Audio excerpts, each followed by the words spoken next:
Bana, huenda katika swala zima la burudani kwa upande wa kwake Harmonize katika siku hii ya leo au katika upande wa kwake Kajala Masanja, basi hii inawezekana kwamba ikawa ni barua ya wazi kabisa kwamba msimamo wa Kajala kwa hivi sasa bado ni mkali na unaonekana kwamba umesalia katika shinikizo lile kwamba hawezi kurudiana na mpenzi wake wa zamani Harmonize.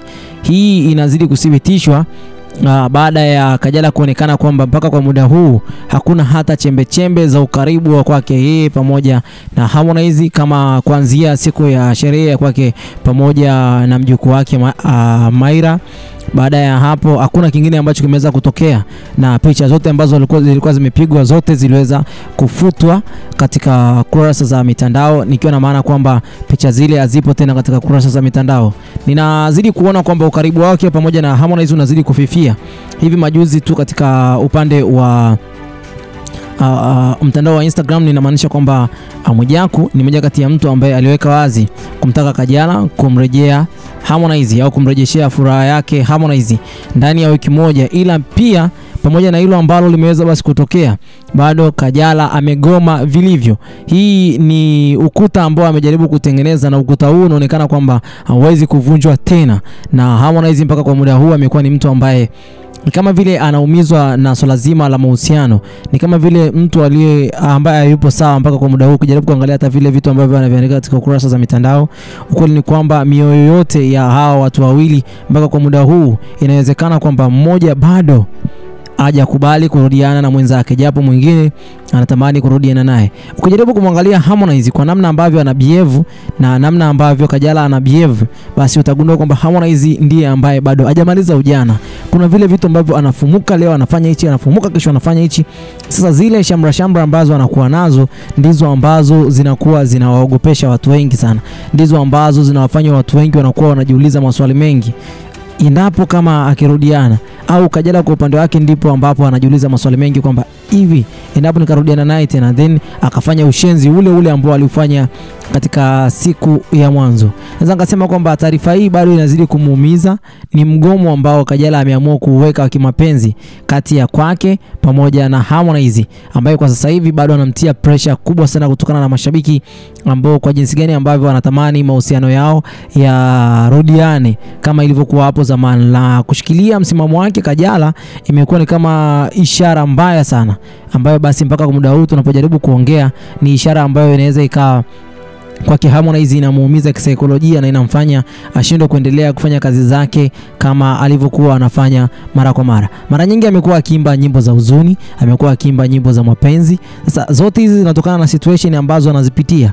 Kajala na Harmonize walikuwa katika uhusiano wa kimapenzi uliokuwa unawavutia watu wengi na uliokuwa unawavutia hisia za mashabiki zao, ambao mpaka kwa hivi sasa katika mitandao ya kijamii walikuwa ni watu ambao wana upepo mkubwa sana, ikiwa na maana kwamba walikuwa na hali ambayo inawafanya hata mashabiki zao basi wazidi kuwafuatilia. Lakini mashabiki hao waliweza kuona kwa namna gani ambavyo waliweza kuachana watu hao, na kuachana kwao imegeuka kuwa historia ambayo haivutii. Ni historia ambayo inawafanya wao wenyewe binafsi watamani kurudiana kama zamani, kwa sababu hapo zamani mambo yalikuwa ni mazuri.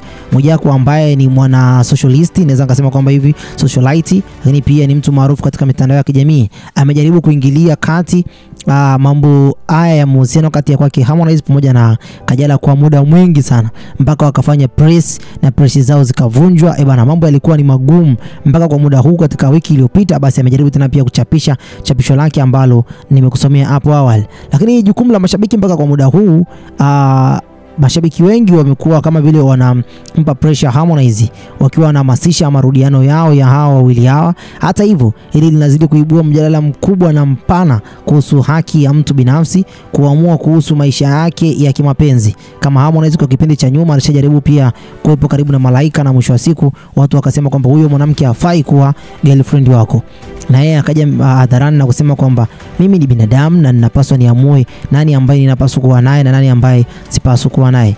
Mipaka ya mashabiki au watu wa nje kuingilia maamuzi ya watu binafsi imekuwa ni mikubwa, na imezidi basi kumfanya Harmonize kuwa na hali ambayo si ya kawaida.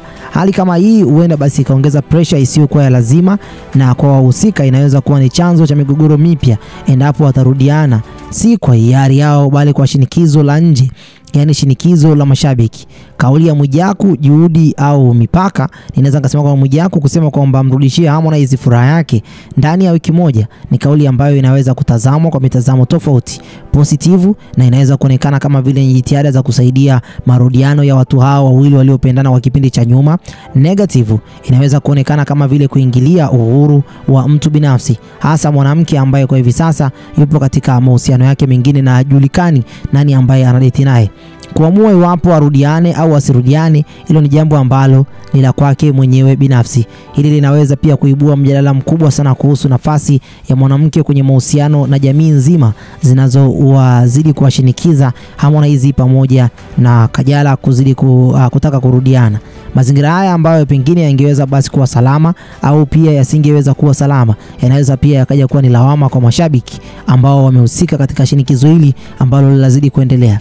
Ukweli halisi, mioyo yao pekee. Sentensi ya mwisho ya taarifa inatoa ukweli muhimu. Ukweli ni kwamba mioyo ya hawa wote wawili ndio inaweza kukubaliana wawili hawa kurudiana pasipo mtu mwingine kati yao. Hii inathibitisha kwamba uamuzi wa kurudiana ni wahusika wenyewe na wala si mashabiki. Maamuzi ya kimapenzi yanapaswa kuwa ni moja kati ya ishara ambayo ni sahihi kwa watu ambao wanahusika na jambo hilo na wala si ambao hawahusiki na jambo hilo. Hapa ninaeka mgomo kabisa kwamba mashabiki hawahusiki katika jambo hili. Wanaohusika katika jambo hili ni Harmonize pamoja na Kajala. Na je, kama wakirudiana itakuwa kwaje? Na kama wasiporudiana, Harmonize ataendelea kuwepo single mpaka siku zake za usoni? Na kwa sababu Kajala umri wake nao umeshasonga, kipi ambacho unadhani katika mawazo yako wewe kama shabiki ambaye unatamani mahusiano haya ya rudiani? Sababu ni mashabiki ndio wanaoshinikiza jambo hili, na mashabiki ndio ambao wanazidi kupeperusha bendera ya kurudiana kila siku kwa upande wa Harmonize na Kajala. Na ukijaribu kuangalia mahusiano yote ambayo Harmonize ameweza kuyapitia, ni mahusiano haya hapa hivi ndio amejaribu kuonekana kwamba yalikuwa na mvutano mzuri. Mahusiano yake pamoja na Sara ni mahusiano ambayo yalikuwa yako low key sana. Ilikuwa kama Harmonize ndio baba na alikuwa anasikilizwa na Harmonize alikuwa ndio msemaji. Sasa mahusiano yake pamoja na Kajala alikuwa na mvuto mkubwa sana, sababu kila mahali walikuwa wanaenda wote, kila mahali walikuwa wanapush mishe zao pamoja, walikuwa wanapush biashara zao pamoja. Kwa hiyo ikawafanya mashabiki wazidi basi kuwapenda zaidi na zaidi. Hasa taarifa hii ni kielelezo cha jinsi burudani ya maisha binafsi ya watu maarufu yanavyokuwa mali ya umma kwa kiasi fulani. Hata hivyo, ni muhimu kuheshimu mipaka ya faragha na hisia za watu, hasa katika mambo nyeti kama mapenzi. Kama Kajala hataki kurudiana na Harmonize, ni haki yake ya msingi kufanya hivyo, ni jitihada zake ambazo ameziwekea.